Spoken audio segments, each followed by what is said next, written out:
half of the equation of photography is dealing with your technology and dealing with your photos. I think it's really fun to take photos in the field. It's really fun to be creative. But if you don't have a good process and a good system that you know and love intimately to do something with those photos, even if it's just organizing them well, I think you're really missing half the equation of photography in today's digital world. Okay, now we are getting on to the editing, processing, whatever you want to call it. We're photoshopping our photos. I think a lot of people think of Photoshop, especially those that are newer to photography, and either they get overwhelmed because they go into the full Photoshop proper, or they hear Photoshop and they think adding swaths of green and red and faking photos.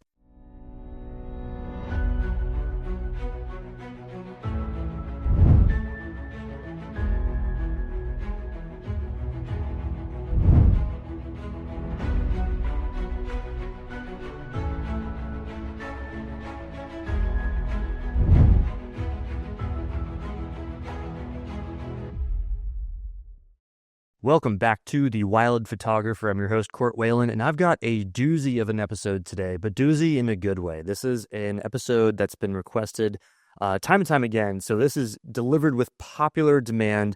The episode on my entire workflow of taking photos, storing them in memory cards, putting them on the computer, organizing, and some basic editing. So in other words, what we call it in the industry is DIT.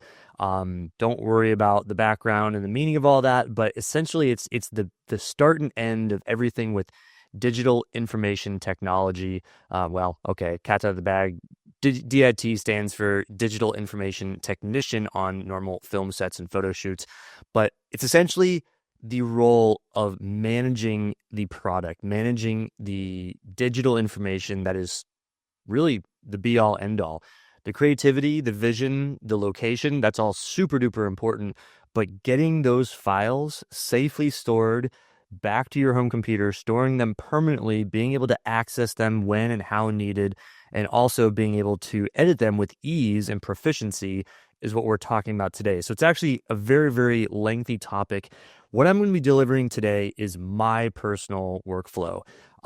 So on one side of the coin, I'm saying this so you realize it's my personal subjective view on all this. It's not the be all end all. It's not the answer that everyone seeks or needs or will come to on their own. But I also am going to say it's from 20 years of doing this in the digital age, and I've honed and refined to continue to hone and refine my practice, and I think I've got a pretty darn good setup, at very least for me, but I think that translates to a lot of other folks out there. So without further ado, behind the scenes, my complete workflow for downloading, processing, and storing my digital photos. Before I begin, I'd like to give a quick shout out to lensrentals.com, sponsor of the podcast. If you use Wild Photographer 15 as a promo code, you're going to get 15% off your lens rental, which is renting lenses is a really, really cost-effective, efficient, and meaningful way to try out new technology, new gear, sometimes fancier gear than you may otherwise think about, but then you ultimately fall in love with it, and it turns your photography into something even more grandiose and awesome in the end. So lensrentals.com, Wild Photographer 15 is your 15% off promo code, which is pretty darn sweet. Let's get into it. Starting at the beginning, taking the shots. What do I do to take my shots? Well, I have a camera that has dual memory card slots, and I have one compact flash, and I have one SD memory card. This is how I record all my images, but I actually have them set to two different things. The SD card goes to photos, and the compact flash goes to, it's actually a CF Express, Compact Flash Express. That is only video. The reason I have that is that way when I know I need some video, I can take my video card out. I don't have to sort through all the photos, and then vice versa. When I need just my photos to process after a photo shoot, I'm not sorting through or needing to download literally hundreds of gigabytes of video to then sort through just for a couple photos. I find it works really, really well.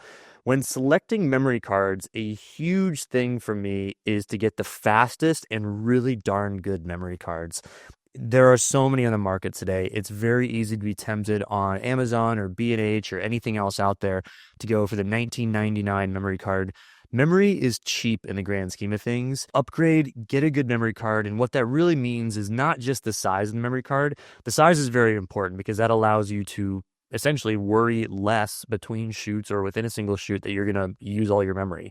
You can always delete photos, but it's hard to add memory when you run out and you're in the middle of some awesome wildlife spectacle or a beautiful sunrise. That's the most inopportune time to run out of memory, but it happens each and every time. Shouldn't say each and every time. It happens often, too often for me in the past. So I've fixed that by getting big 256 gigabyte, 512 gigabyte. I'm sure my next memory card is going to be over a terabyte once I start looking at new cameras and all that. So get big memory. But more importantly is the speed of your memory card. And there's a lot of different ways you can tell speed. Usually it's a number in an MB/S, megabytes per second. But it's a little more complicated than just getting a fast number, because sometimes that's the read speed, sometimes it's the write speed. Write meaning like writing onto the memory card. What you really want to look for, and fortunately memory cards have simplified it, is now they use a U terminology, U1, 2, or 3, and that basically tells you how fast you can read and write to your memory card. Essentially, how many photos can you take in a row, or video, how big a video, how many frames per second can you take. So I always get U3. That's the fastest they have, at least at the time recording this podcast. They could have something faster in the coming years or coming months even, but U3 is going to really set you up for just about any photography that you need. Unless you have one of these newer cameras like the Canon R1 that shoots like 30 or 40 60 megapixel shots per second. Like, you might need something different there. But for most of us that are shooting between 10, maybe even 15 shots a second, I'll be honest, that's even on the very, very fast end of the spectrum, U3 is fine. I use U3 for 120 frames per second 4K video. So it's like slow-mo 4K video, and it works just fine. So U3, it's going to cost you more than the others, but it's not that much money in the grand scheme of things. It's going to future-proof. You're going to have it. It's going to last longer. It's definitely the way to go. So 100% recommend that. I do want to talk about the contrast between multiple smaller memory cards or one big memory card, because I do know a lot of photographers that feel strongly that it's better to have multiple small cards in case one of them fails. And that's a really darn good point. Even though I prefer what I view as the easier route of just having one or two big cards, I can understand where they're coming from, because sometimes you do have memory card failures. I've fortunately never had one in the field, and I'm honestly in the field a lot, like, up to 100 days a year. So it's enough that I feel like I've really tested it. Again, why you get the good, expensive memory cards.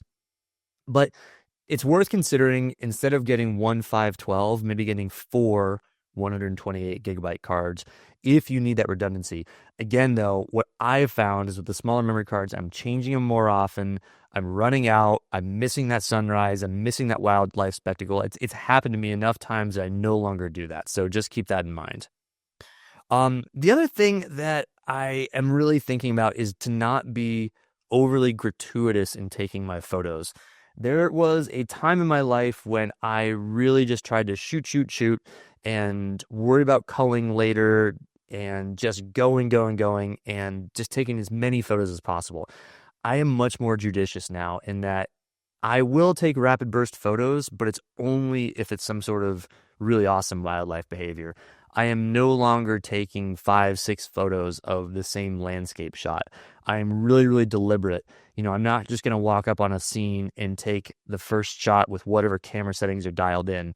I'm going to pause for a moment, look at the scene. Even if it is a sun rising or a sun setting, I am going to be very, very judicious, mainly because I don't have the time, the energy, the bandwidth to go through tens of thousands of photos after a trip anymore.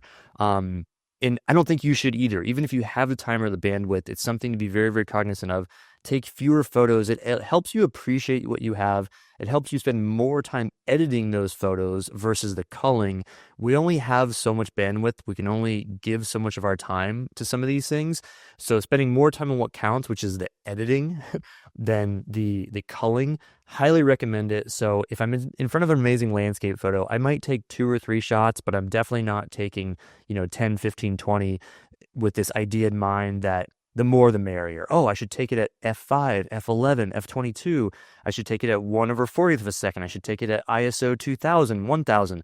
I'm going to take what I think is the best and then one or two variations tops. Then the other thing, when we're talking about the field right now, when I'm actually taking the photos, is once I come back from the day, I always want to make sure I have at least two copies of every single photo I've taken. So what that means is very often is I have a photo in my camera on the memory card, and then I've downloaded that once to my computer's hard drive. Okay, so what that means is without deleting the memory card, I still have the photos on the card, safe and sound, and then I have a backup copy on my computer, safe and sound. Now, frankly, the copy of my computer really turns into the primary copy because that's what I'm going to start editing as I go along, but nevertheless, two copies. So what happens when you need to download your memory card and delete it? Well, that's when an external hard drive comes in handy. So I still like having a copy on my computer itself because I find I can edit and sort and deal with them much faster. The speeds, the transfer speeds are not an issue. If I were to put everything on two different external hard drives, I'd be editing and moving and viewing via that cable to the external drive, which even if it's a really fast one, it's going to slow it down a little bit. So again, my choice option is to have one copy on the computer and then one external hard drive, usually a solid state drive that does allow for very fast transfer. It would allow me to edit mostly just fine if I really needed to, but more than anything, I just need one external hard drive that is some sort of safety mechanism in case my computer goes kaput or in case my hard drive goes kaput. And then, yes, what I do is if I run out of memory or if I feel like I'm going to need a lot more memory in the coming days, I will delete that memory card. It's always a little bit bittersweet because it is essentially erasing these creations, this art that I've made, but knowing that I have redundant backups is really, really a key thing. And then for me, what I do is I do a low-level format of my card. I've heard and I do believe that it's the safest way to reset a memory card. Sometimes if you do a high-level format, it can scarify the card a little bit. Like I don't really even know what that means. Well, I know what scarify means. That means like scarring the card, but I don't know exactly how the mechanism works to erase data, but I'm told, again, low-level format, which most cameras allow you to have, is the safest way, even safer than just going through one by one and deleting or going to a setting that says erase all. Formatting tends to be the best way to go for long-term health of your memory card. And going back to what I said before, getting really good memory cards is an investment. So you want to protect those things, and you definitely don't want to have a risk of those failing in the field. So I go through a couple extra little cognizant steps to make sure that that happens just fine. Okay, fantastic. So that's pretty much all the stuff going on in the field. You can see I have notes here. I am looking at this. We're moving on to either in the field or at home. But usually what I'm doing is once I'm organizing my photos, I'm looking at this as the next stage of evolution in my DIT process. So really what I do, again, this is me personally, but I found it really good, is I set up a folder on my computer or in whatever drive I'm actually using as my working copy. Remember, I have a redundant copy, which is great, but I'm not working off of that. I'm making all my changes, my edits, my renaming, that sort of stuff to my primary copy, and will revert to the backup copy if shit hits the fan. Not as a primary thing, not as like, I'm not going to be swapping between these two copies. So there will be things that I do to my primary copy that I may not do to my backup simply because I don't plan on using the backup. We'll talk about permanent redundancy and backups later. This is kind of transitioning into that from the field into home into permanent storage thing.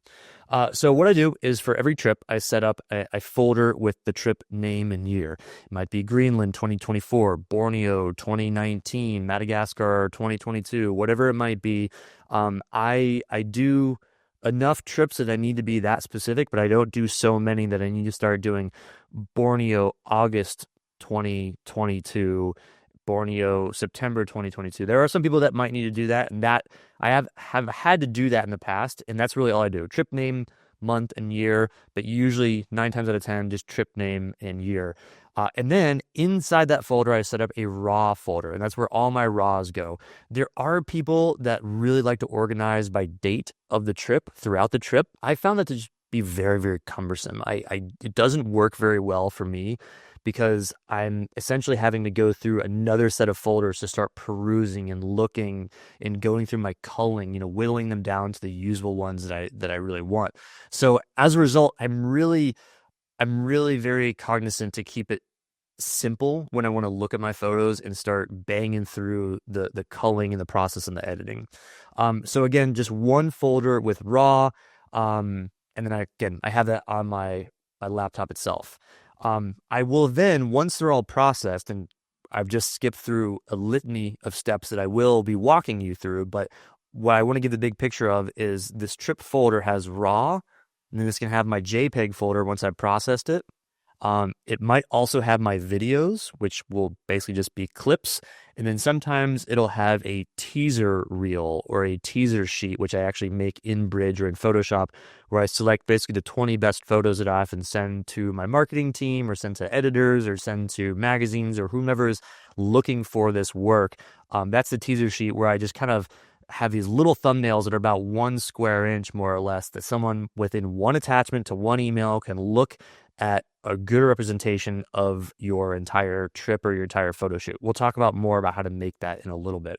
But essentially, that's what's going to ultimately go in my folder. But we're sort of focusing on raw for the moment. So how am I putting these files on my computer? Well, I use a Mac, and there's a default application called Image Capture, and I think it's pretty darn good. There's very few bells and whistles to it, but it allows you to download. It allows you to download easily. It has a progress bar. It allows you to put it where you want on your computer or on an external drive. And that's kind of all you need. Now, I do use Adobe Bridge for a lot of my work, and we'll get to that next in the editing section as to why I like Adobe Bridge as a file viewer. But basically, you can use Adobe Bridge as a file importer as well. You can use a lot of other applications as an importer. I'm pretty sure Lightroom and Photoshop have their own versions too. And I think it comes in handy if you are starting to really do a lot of cataloging of your image or of your images before you put them on the computer, or if you have a lot of details you want to add to the images, like metadata. Let's say you are the kind of photographer that's shooting almost every day as your career, and you have one day that you're shooting a wedding, this next day you're shooting an engagement shoot, next day you're doing this. And you might prefer your organization, instead of being in separate folders, to have keywords or metadata. And some of these more fancy import applications like Adobe Bridge will allow you to do that. The other great thing about Adobe Bridge is it's completely free. It is basically just a file viewer. It's like the Finder window on your Mac or the Explorer window on Windows. It's free with any sort of subscription to Adobe products, whether it's Lightroom, Photoshop, you name it, InDesign. They have like 25 different programs now. So ultimately, you're going to want to get them on your computer with some sort of import ability. And again, putting them in that folder, in the raw folder you created within the trip name. I do personally use a memory card reader. Now, 9 out of 10 computers nowadays have their own memory card slot. And sometimes I use that. I haven't found a huge speed difference. But when I am using any sort of funky camera card like my Compact Flash Express, I have to use a memory card reader. And I find that the ProGrade, that's the brand, ProGrade memory card reader, is lightning fast. It works super well. It's very easy to plug into your computer. And while they seem a little bit superfluous these days, I've found that the ProGrade memory card reader does actually go a little bit faster. And there's something about it that I really like using. I think because I'm able to put in multiple cards, that way I can just batch do everything all at once. It's really, really nice. Okay, so that is the gist of getting your images from your camera to your computer. Like I said, I might do this multiple times throughout a photo shoot or especially throughout a multi-day trip. But let's move on now to what happens. What do I do once I'm starting to look at these photos? Basically, what I'm doing at this point is starting to review them. For instance, my recent 10 or 11 day Greenland trip, it was so packed full of amazing photo opportunities that it was really hard to remember what happened the days before or even a week before. It seemed like a lifetime before. So going through and reviewing is a really, really key thing, because ultimately you should have some number in mind of how many photos you want at the end of your trip. If you take 10,000 photos, it'd be very, very hard to cull them down to 40 or 50. If you take 300 photos, you're probably not going to want to keep 200 of them. Most likely there will be redundancies, and some of them are great, some of them are good, some of them are just not good at all. So you're going to start off with some sort of idea in mind, but be flexible. Generally, I'm taking, I'm trying to capture or I'm trying to save, retain about 200 to 300 photos per trip because I think that gives me a nice breadth, a nice variety of things that I'm shooting. But that being said, I don't hold myself super hard to it. But nevertheless, 200 to 300 photos is kind of my sweet spot. But the way I get there is the most important part of this. So Adobe Bridge, once again, if you have Photoshop or Lightroom or any of these things, Adobe Bridge will allow you a free download, and it'll allow you to use it just like any sort of file viewing applications.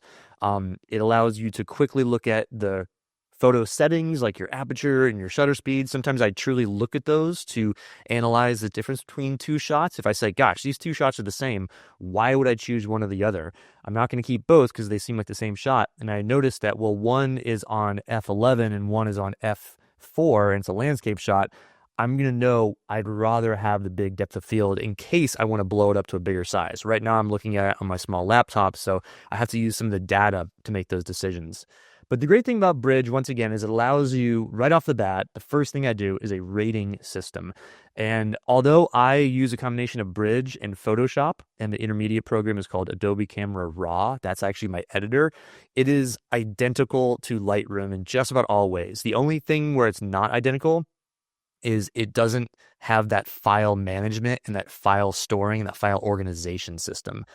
Bridge allows you to basically make your own organization, hence why I talk about having trip name and date, raw, and then files, and then, like I said, JPEG and other things in that master folder.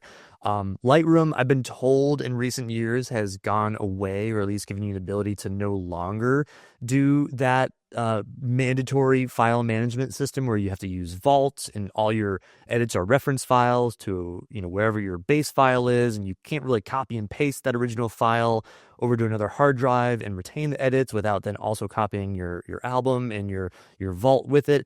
Anyway, it got me very turned off of Lightroom when I first started trying to use it, now 15 years ago. And I talked to another pro photographer, and they were using Adobe Camera Raw. And that's what I use still to this day because it just works. That's a really commonality when I'm looking at technology.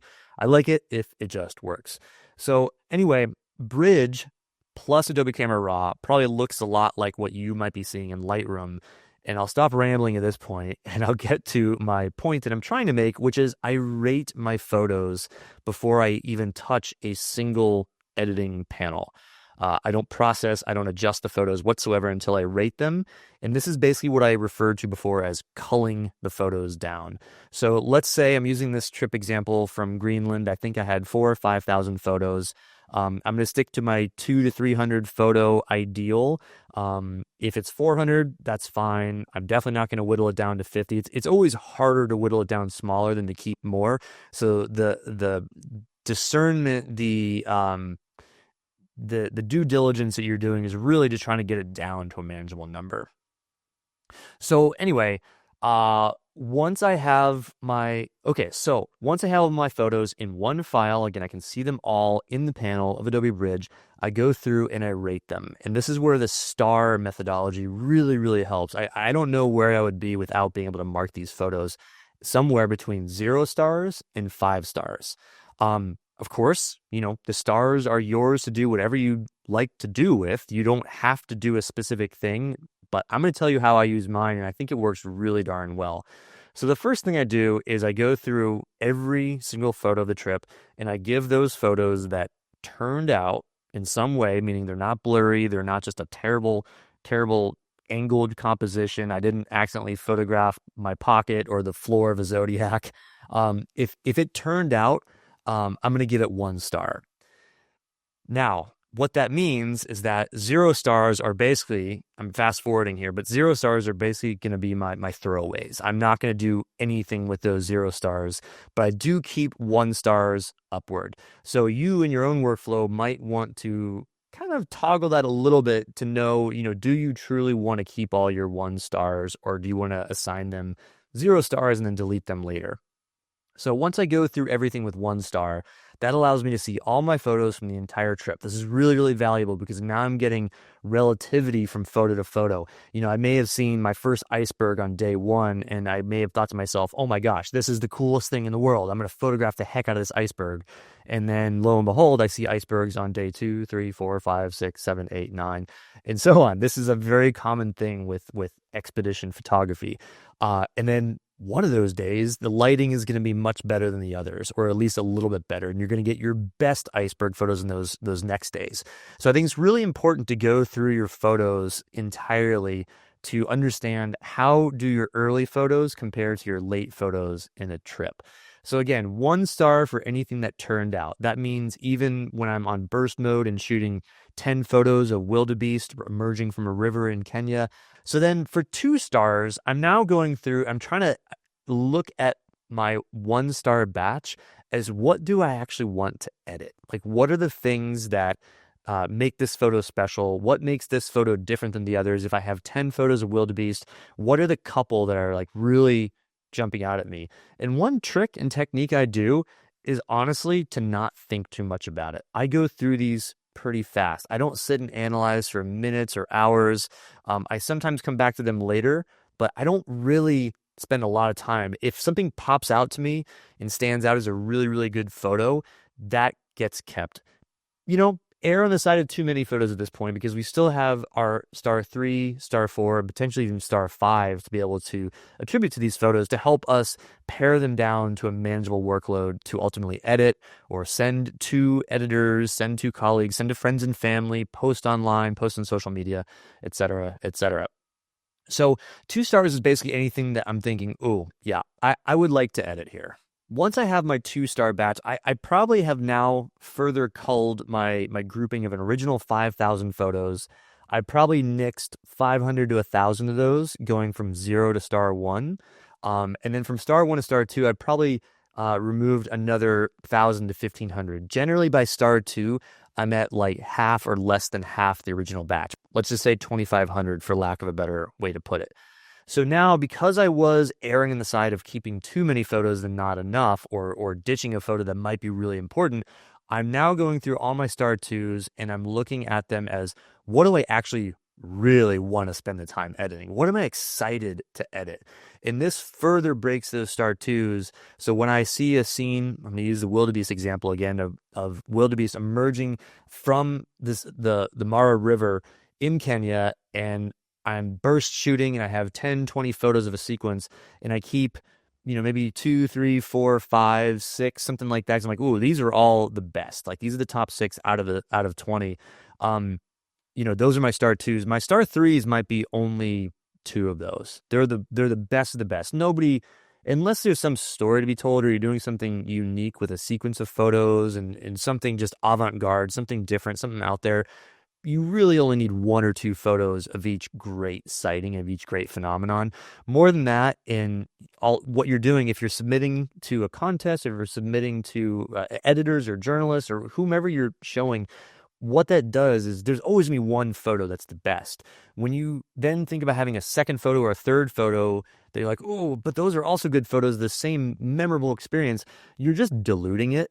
And you're just taking away from the best photo. So try to stick with that very, very best and be harsh a little bit and just ditch the rest. You're not ditching them permanently.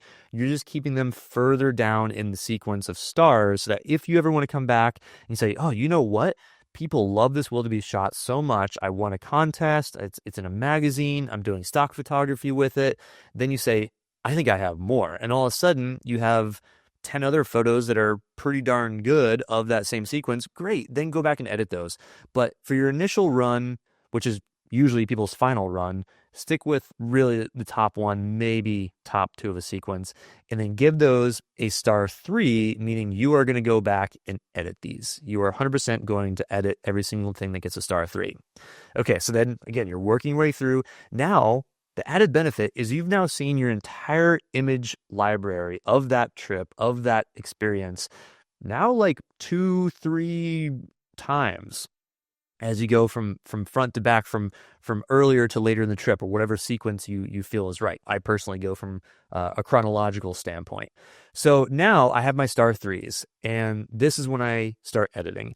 I take every star three and I turn it into a star four by processing the photo in Photoshop, or really what I use is Adobe Camera Raw. It's the same thing as Lightroom.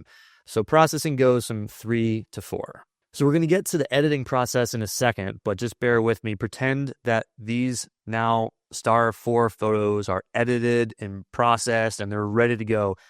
Generally, I will then take that entire batch of star 4s. I will export them into JPEG, meaning they're turning from a RAW to JPEG. So they're my final photos. They're rendered. They're ready for email. They're ready for magazines. They're ready for the website. They're ready for whatever. You can't export, or you can't use a RAW for much other than to edit. So the JPEG is the final product. Now, you may have noticed I didn't mention star 5s. Not every trip has a star 5 rating. I usually use star 5s if I have just way too many photos. Like, actually, to be totally honest, from this past Greenland trip, I did end up with about 600 final photos. It was a lot to process. I overworked myself on it. I probably didn't need them all, but I did want to process all these extraordinary icebergs and sunrises and sunsets and slow shutter photography and aurora photography, and I just wanted to do them all rather than try to come back to it in a year or something. So I did process all 600, but I processed in two different ways. So my absolute select best of the best, the things that I want to show to friends and family and post on social media and potentially have on my website and to print and do photo blogs and articles about, to teach how I got this photo, those are my star 5s. The star 4s are things that all made the cut, all got edited, and are all quite useful. So for a lot of my photography goes to Natural Habitat Adventures for use on their website, the big, beautiful, iconic shots, because they really represent my experience and what I was working so hard to capture and show off and showcase. But they're not what I need to show to my relatives at Thanksgiving, you know? So that's just a way of saying I do use the star rating at that upper end of the star 4s and star 5s to kind of whittle down and choose between, you know, what is my full batch and what is just like my tip-top selects. So you can kind of use them that way too. And the great thing, if I haven't mentioned this already, is that as you're selecting photos to export in a JPEG and place in a final folder, you can filter out your entire album by how many stars it has. So for instance, even though I might put my top 24 or top 30 shots as a star 5, I can select star 4 and star 5, export all of them, and then that way it's not like I'm only getting my star 4s over to a travel company and my star 5s are sitting over here. Select star 4, star 5, export them all. Boom, that's my big batch. And then unselect star 4s, export those tippy top ones. Maybe I export them as a smaller file size so I can post them on social media, or I can make a little thumbnail gallery for my website. It gives me that flexibility. I'm rambling on and talking a lot about this, but you can tell I'm passionate about it. I think it's super important. It's honestly half of the equation of photography is dealing with your technology and dealing with your photos. I think it's really fun to take photos in the field. It's really fun to be creative. But if you don't have a good process and a good system that you know and love intimately to do something with those photos, even if it's just organizing them well, I think you're really missing half the equation of photography in today's digital world. Okay, now we are getting on to the editing, processing, whatever you want to call it. We're photoshopping our photos. I think a lot of people think of Photoshop, especially those that are newer to photography, and either they get overwhelmed because they go into the full Photoshop proper, or they hear Photoshop and they think adding swaths of green and red and faking photos. That is not what we're talking about here. That is not what we're doing. My Photoshopping process, my editing processing process is really just to make a good photo great or a great photo excellent. In some cases, it is to rescue a photo. It's to make a little bit of lemonade, as I call it, when maybe the lighting wasn't ideal, but I captured some really, really unique behavior or phenomenon. You know, you can imagine how many times that happens over the course of a week or two nature trip. So that does happen as part of the overall process of editing. I spend between 1 and 5 minutes on each photo. So that's why I continuously say, try not to keep a ridiculous, gratuitous amount of photos, because if you start adding up even just 1 minute per photo and you have 3,000 photos to go through, that's a lot of time. Not only is that going to take you away from other great photography in the field or your day job or whatever else you're doing, but you might start to get lazy and lax, and you might start to be sloppy when editing. So this is where I really encourage you to try to select the tippy top. Err on the side of too many in very few select cases, because editing and spending the time on each photo is quite important. And as you'll hear me say probably again, I come back to my photos and review the editing one more time. I don't stick to just that first pass of 1 to 5 minutes. I'll actually go back again and see if I need to do anything more, because I think fresh eyes are always really, really important when you are manipulating and editing photos like these. The first thing I do in Adobe Camera Raw, which again is basically the same thing as Lightroom, you have all the same features if you're a Lightroom user, is guilty. I hit auto. I hit autocorrect, and I see what it does. I just see what it does. We are so used to it, because remember, now you've seen these photos like 2, 3, 4 times already, and you're starting to kind of generate, build, and solidify this image in your mind of what that photo looks like, what it's supposed to look like. And you're kind of starting to get away from what you may have remembered it looked like in the field. A big part of what I'm trying to do with my Photoshop work is I'm trying to bring the photo to where it was when I saw it in person. Sometimes it was really vibrant because I was in a certain kind of mood, or we just had an amazing day and the lighting is doing something interesting. Even though it might not translate in camera, there's just this vibe, there's this energy. And that's what I'm trying to showcase and translate through my photos and create art out of them. Even if it's something that's going to go into some sort of promo detail in a magazine, I'm still trying to make them as artistic and as beautiful and as reminiscent of the experience as possible.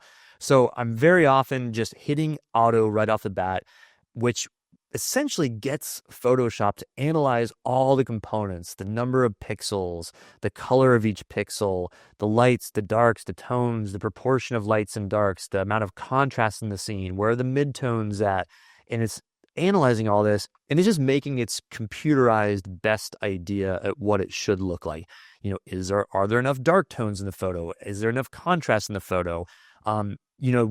What is quite interesting is, as you get bigger and better cameras, you will notice that the auto ends up being less and less of a drastic change, because lenses have their own beautiful contrast to them. They have their own beautiful ability to pick up light and dark. Same thing with cameras and their dynamic range. So that's just an interesting aside, that the fancier equipment you have, the less auto is really going to analyze to make it quote unquote good, or what it thinks is the best representation of your photo. But the one thing I want to stress here is I don't just stop with auto. In fact, oftentimes I don't even take the auto, but auto it jolts my mind. It gets me in a different line of thinking to say, I've seen this photo 3, 4, 5, 6, 7 times now if I was looking in the back of my camera during the trip, which is something that we're all guilty of doing. I'm trying to look at this image differently, and let's use software, let's use a computer brain to do so. But what I do take notice at is how it changes each of the sliders. And the sliders I'm really looking at, they're all your basic ones that are right at the top. It's your exposure, your contrast, your white point, your black point, your highlights, your shadows. So auto is going to change all those things. It's really not going to change a lot of the other stuff unless you have some sort of advanced program or some sort of really advanced custom mode on your Photoshop or your Lightroom application. But these main 6 or 7 things is what auto is going to take care of. And so I'm noticing how it's moving the sliders to the positive end, to the negative end of each one of these things. And oftentimes, they're askew. They're all moved in drastic ways. So oftentimes, I've gotten just good at recognizing when the computer Photoshop has added too many dark tones. I need to bring that back. I'll go in and maybe I'll keep auto, but I'll undo that deep saturation of the black point. Or I'll undo the saturation of the colors itself because it's overly saturated a green forest. And as we all know, greens and oranges tend to be very, very susceptible to oversaturation. So oftentimes I'll take auto and, I'll trust auto to look at some of the complex things like, like the white point of a photo or little nuances in the contrast. But then I will adjust the exposure, or I'll adjust other parts of it back to where it once was. Or, in some cases, I'll adjust them to more extreme ends. And that gets me to another really important point of the editing process is I really like to play around with the sliders. And as you'll notice, there are far more things to choose and to toy with than just those 6 or 7 things at the top, your exposure and saturation and whatnot. There's a litany, a long list of things you can adjust. Many of these things you don't need to toy with unless you're really, really advanced in the Photoshop world. But what I do encourage anybody, whether you're beginner, intermediate, or advanced, is to start, if you're not already, start toying with the sliders. When you see a photo and you're like, this could be better, it needs something, or even if you don't think it needs something, start looking at how your photos change when you push the shadows drastically to one end or the other.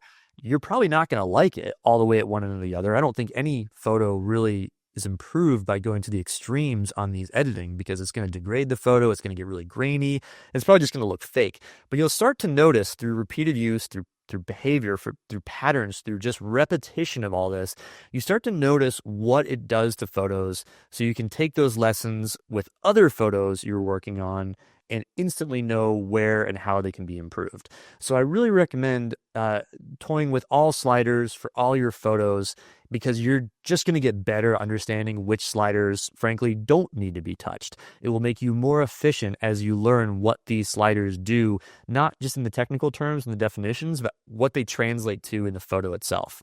There are a couple other sliders that I do like.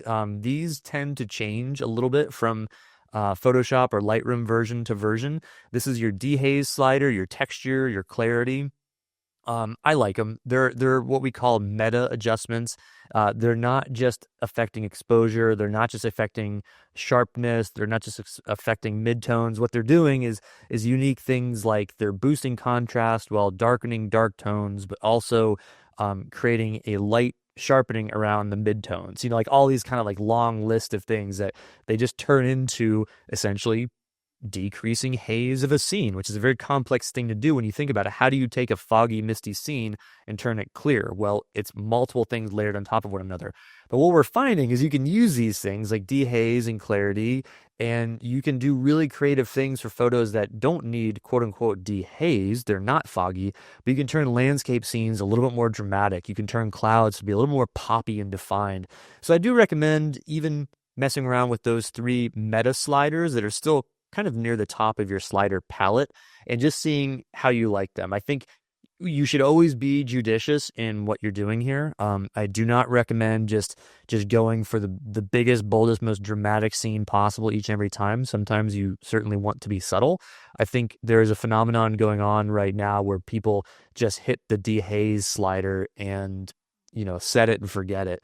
And you can tell when photos look like that. They're just too poppy. They're too big. They're too moody and colorful. So just be judicious with it. One thing you can do as well, I talked about full auto, which adjusts, about 6 to 8 of these different sliders. You can also hit shift, and then you can hit the name on the slider. So on the slider itself, usually in the upper left corner, it says exposure, it says contrast, it says whites, or, what have you. If you hit shift, all those names will turn to auto contrast, auto exposure, and you can start to adjust auto balances for each one of those instead of doing the entire suite all at once. I quite like that. I think it's a cool way to look at individual points and correct them, rather than just turning up the volume of the whole symphony all at once. You can start to toy with the volume of the brasses and the woodwinds. This is a metaphor here. So I quite like that. That's another feather in your cap.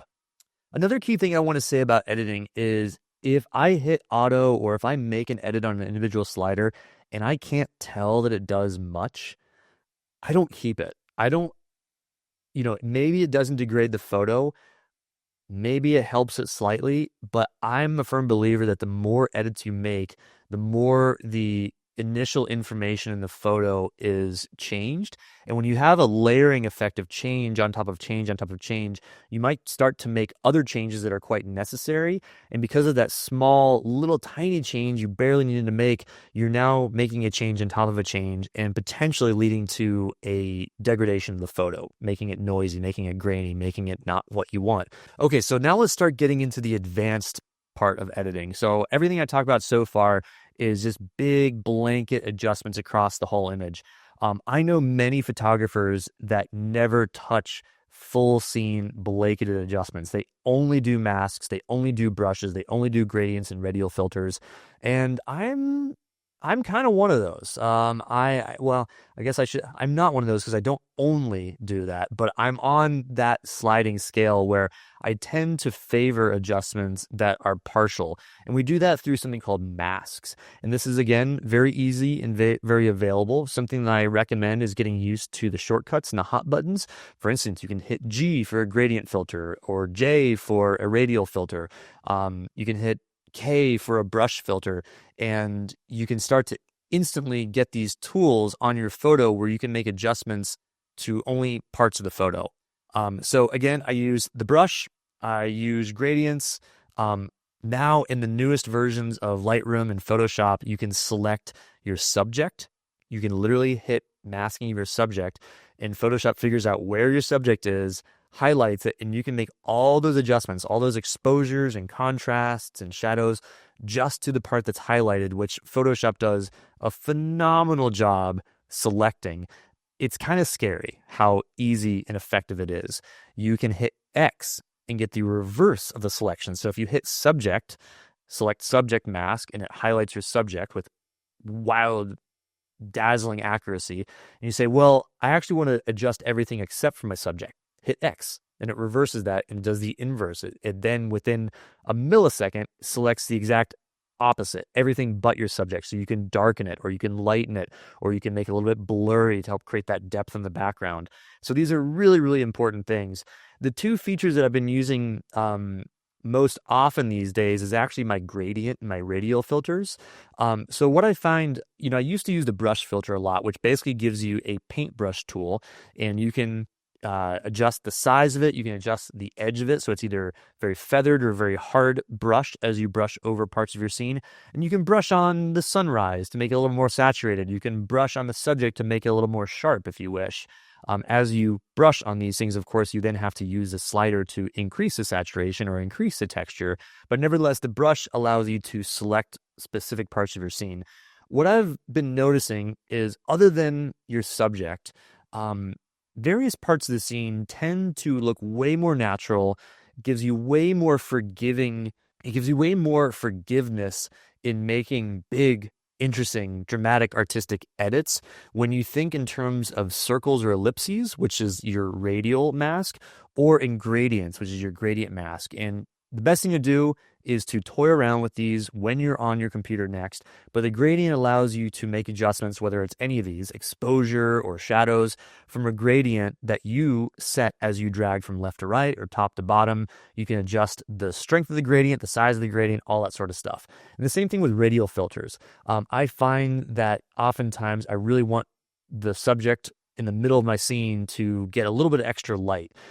Sometimes lightening just the subject in the middle of a big landscape makes it look quite fake. I don't want that subject, that subject wasn't glowing from the inside. I want the whole part of that scene, the part of that frame, to get a little bit of luminescence, a little bit of brightness, a little bit of warming color, for instance. And so I'll use a radial filter to not just get the subject a little bit more edited, but part of the surrounding as well. So anyway, definitely worth tooling around with radial and gradient filters because I think that they make big edits very palatable on screen. Okay, so one thing I skipped over that is really quite important at the get-go is cropping and straightening. That is probably one of the most important tools, a tool that I'll use with just about every photo, because what that allows you to do is it allows you to choose your composition of your photo a little bit better.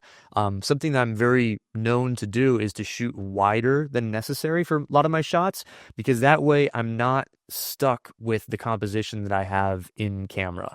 If I shoot wider, that way I can actually crop in a little bit rearrange the photo so I can put my subject a little bit more towards the middle or a little bit more towards the edge or top or bottom or however you think.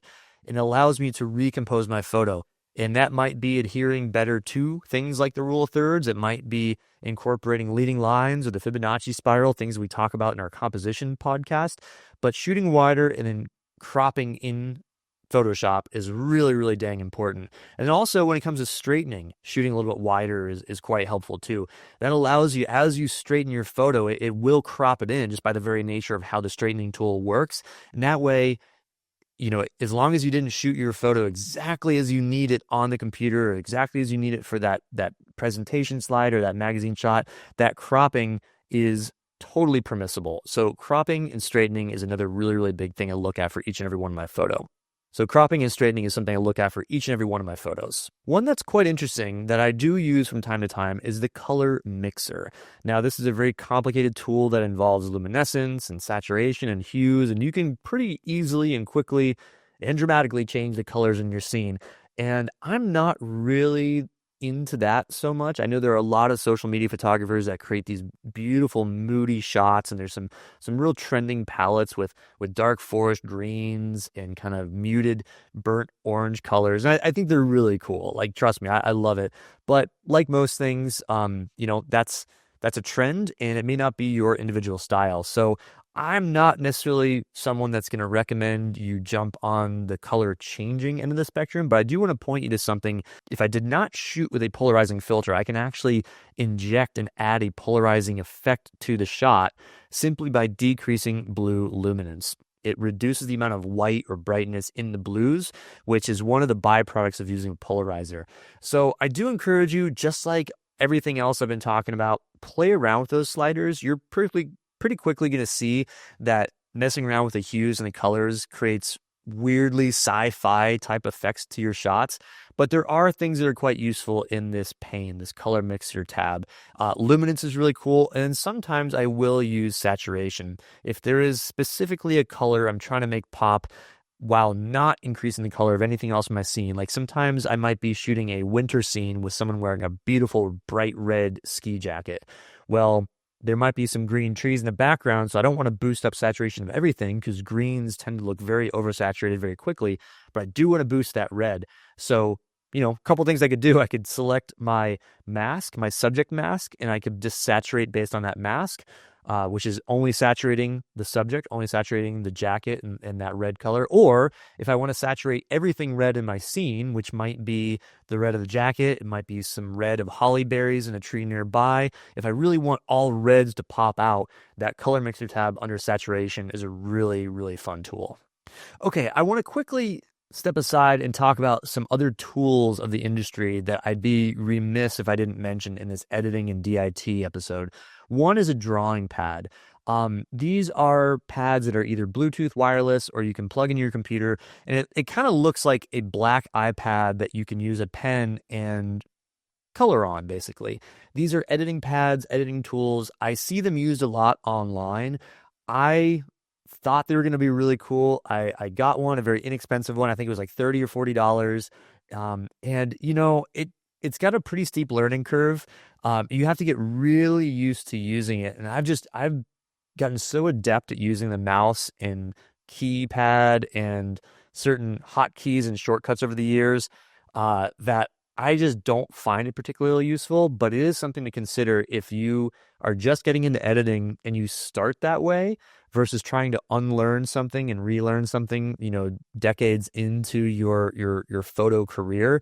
These, I think it's called Wacamo is the name of the pad. They're relatively inexpensive on Amazon or B&H. But Wacamo pads are quite interesting. I'll put a link in the show notes here so you can check them out online. But basically what it does is the pen that comes with it is like your mouse. So you have really, really good accuracy at not only painting or touching up certain aspects of the shot, but also it's very pressure sensitive. So the harder you press, the more that impact is going to be, whether you're lightening or darkening or adding contrast. Trust me, I 100% see the usefulness of these. I think they'd be even more useful if I was doing like model shots or headshots where small little parts of someone's face, I might want to remove a blemish or increase the lighting over here, really kind of drawing someone's photo.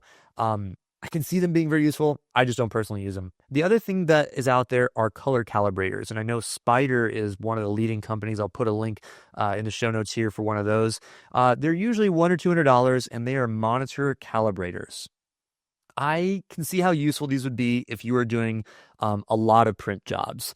But here's the thing: if you are mostly doing digital media, meaning you're sharing on social media, you are uploading to websites, most of your marketing is on digital websites, it's not going to matter a whole lot because the colors you have in your photos are really beholden to whomever's monitor is looking at them. So someone's iPhone in the sunlight is going to view your photos one way. Someone's iPad in a dark room is going to look at them one way. Someone on a PC is going to see this color spectrum, and a Mac is this spectrum. So I haven't personally worried about it over the years. If you feel like I'm missing out, please write me a note. Shoot me a note at wildphotographerpodcast@gmail.com. Again, that's wildphotographerpodcast@gmail.com. I'd love to hear your thoughts on these color calibrators, but since I use a pretty high-end MacBook Pro, I'm trusting that the colors are relatively close to what a color calibrator would have anyway. And again, I'm not doing a lot of print stuff that is not going through a graphic designer before it goes into a magazine. There's a good chance any graphic designer getting a hold of my photos is already editing for the look of the magazine, the type of paper they use, the thickness of the paper. Is it recycled? Is it not? They're already getting edited to match exactly what the magazine needs. If I were doing my own stuff, if I had a gallery, if I were selling photos significantly online, I would definitely consider it. I haven't yet, but it is out there. Just wanted to put that for your knowledge. We're wrapping up the episode, but one big topic remains is final storage and use of your photos. Once I've exported everything, whether I'm just picking out my star 4s or choosing star 4s and star 5s, I'm going into Bridge and I'm editing and turning those into JPEGs, the highest quality JPEG I can possibly muster. For some reason, it's on a scale of 1 to 12. I guess that's the imperial system, 1 to 12. But 12 is the maximum. I'm making sure it's the maximum file size. I'm putting my copyright information in the export panel. But I'm not doing much more than that. But I am exporting them to that same folder that is my master trip folder in a different folder just called JPEGs, such that I now have my trip folder, Greenland 2024. Within then I have RAWs, and now a folder of all my JPEGs. Normally what I do next is I start deleting all my 0 stars and I start cleaning up all my files because I might only have a couple weeks before my next photo shoot and I need to clear up that memory. I need to clear up the memory on my external hard drives, my travel hard drive. I need to clear up the memory on my computer. Keep in mind 6,000 photos might be like 200 or 300 gigabytes. That takes up a lot of room if you have multiple trips on a hard drive. So I do need to clean these up in good time. However, before I go through and delete anything, I do go through all my 0 stars one last time just to make sure I haven't missed anything. So by now I've seen all my photos, what have I said, 3, 4, 5 times, and I'm very familiar with what I have. So I go back through my 0 stars and, I'll be honest, I'd say for every trip, there's at least one photo that I missed that I did want. And sometimes I've gone back and found one of like my star 5 photos that just got missed, like not an actual star 5 photo I processed, but something that would become a star 5 photo because I liked it so much. So I think this is a really, really helpful tool now that you've seen your photos so many times, is go through all your 0 stars, make sure there's nothing you want to save. Again, all you got to do is hit on the Mac Command period or Command right caret. That gives it that 1 star, and then it's saved. I'll go back through, and now that I've seen all my photos and rescued any that seem to be on the fringe, and I put in the 1 star batch, meaning they will be saved permanently, I go back through, I select all my 0 stars, and I delete them forever. Yes, it's a little bit worrying, not going to lie. Anytime I delete anything forever, I always kind of have to second guess myself, but you don't know what you don't know, and I've never regretted deleting anything because I guess I don't go back and review those to know that I really messed up. So either way, those are gone. That saves, out of 300 gigabytes, that's going to save me 50, 60 gigabytes, something like that. It's pretty significant. Now, if I have time or if I have the inclination, I will go back through my star 1s and 2s. just to review them to make sure there's nothing in that sequence that now that I've been seeing all my other top photos, there isn't something that jumps out to me. Remember, we're looking at these photos pretty quickly on a laptop, so we can miss stuff. I don't spend a lot of time going through them. I rely on the numerous times I go through in the star rating process, in the editing process, and yeah, I give it one last chance to look at my star ones and make sure there isn't anything that I should go instantly start editing. And yeah, if I find something, I'm going to bump it up to star 3. I might even flag it with a little label, or I might just make a note of the image name on a notebook. We're only talking about 4 or 5 photos usually.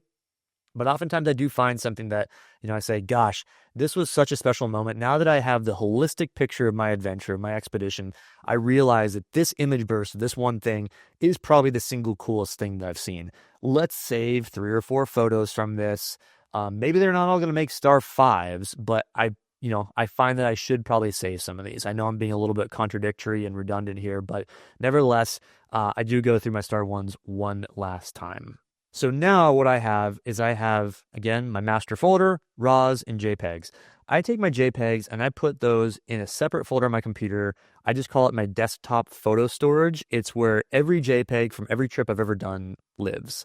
Now, JPEGs are significantly smaller than RAWs. We're only talking about a couple hundred per trip, so we're talking about maybe 10 gigabytes or so. So yeah, I have a couple hundred gigabytes easily. When I say 10 gigs, that's from recent bigger cameras. There's a lot of older cameras that were like less than 1 gigabyte for 102 photos. But nevertheless, I have all the JPEGs from every trip I've ever taken on my hard drive because those are what I reference. Those are the ones when someone asks me in my office or someone emails me and says, hey, I need a photo of a really good Galapagos giant tortoise in the Galapagos Islands. Do you have something? I say, yes. I go back to my photos, I get the JPEGs, and I select the best of the best because they're already the best of the best, and I send them on over. But that leaves me with what I do with the RAWs. Well, again, because most of the file sizes in the RAWs, I need to get these things offloaded. I need to remove these from my computer and or my external drive. So I have 2 8-terabyte stand-up plug-in Western Digital. I'll put the link in the show notes. Western Digital drives. These are kind of like the old hard drives. They're not the solid state. If I do update these in the near term, I will definitely move to solid state. But they're kind of the old school, revolving, buzzing, humming hard drives. And I put the entire folder in that drive. Now, I said I have 2 of them because I have Vault A and I have Vault B. I have a backup copy that if I need to, if I'm going to be somewhere for a long period of time, back when I had an office in Colorado, I would have one in the office and one at home.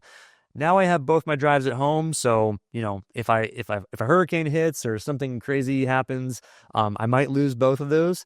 But the idea is hopefully that these are in 2 different locations, or what's probably more likely to happen is that one of the drives is just going to fail. It's not going to power on, but at least I have that other drive.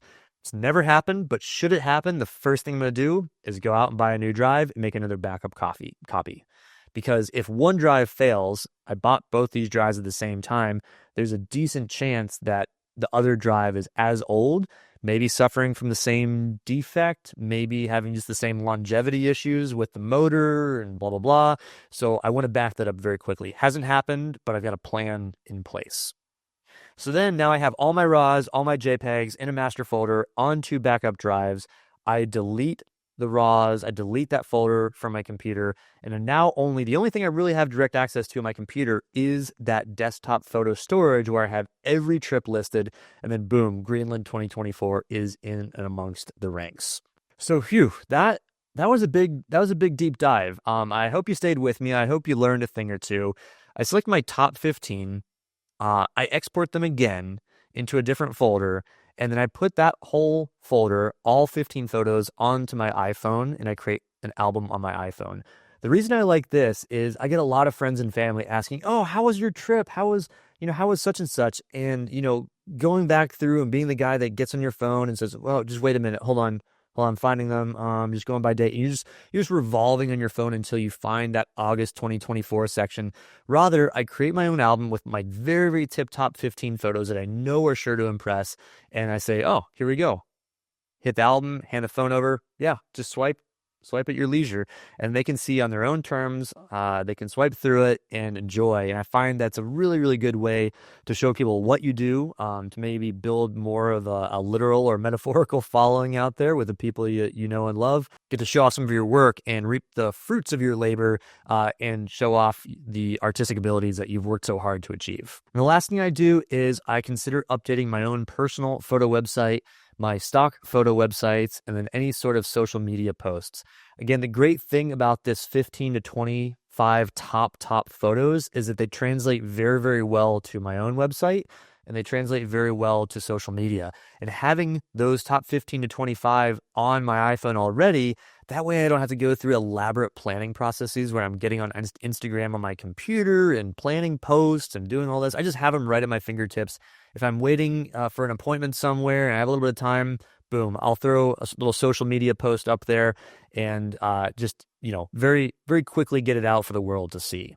Then for my stock photo website, that's a whole different ball of wax. And rather than going into it here, I'm going to plan a future episode of all things stock photography, because I've actually been working on a stock photography guide as well for you in the audience out there to learn how best to monetize your photos in this crowdsourcing sort of way. We're at a point now where it's easier and more profitable than ever to be a small scale photographer on the weekends, on trips, and get your photos out there for use in a variety of digital and print media.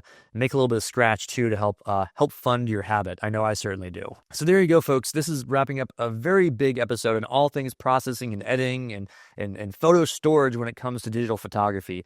I will invite you to go over to my website, www.courtwhelan.com, and sign up for my blog. I do a lot of photo tutorials on my blog as well. It might be links to some videos I've produced. It might be links to other things I'd like to share, but you can sign up for my e-newsletter there at www.courtwhelan.com. And then also shoot me an email if you'd like. wildphotographerpodcast@gmail.com is the address. I'd love to hear ideas for future episode, comments, things you think are working well, things you think I should be doing differently. So shoot me an email over there. I'd love to stay in touch. So once again, thanks so much for tuning in. Over and out.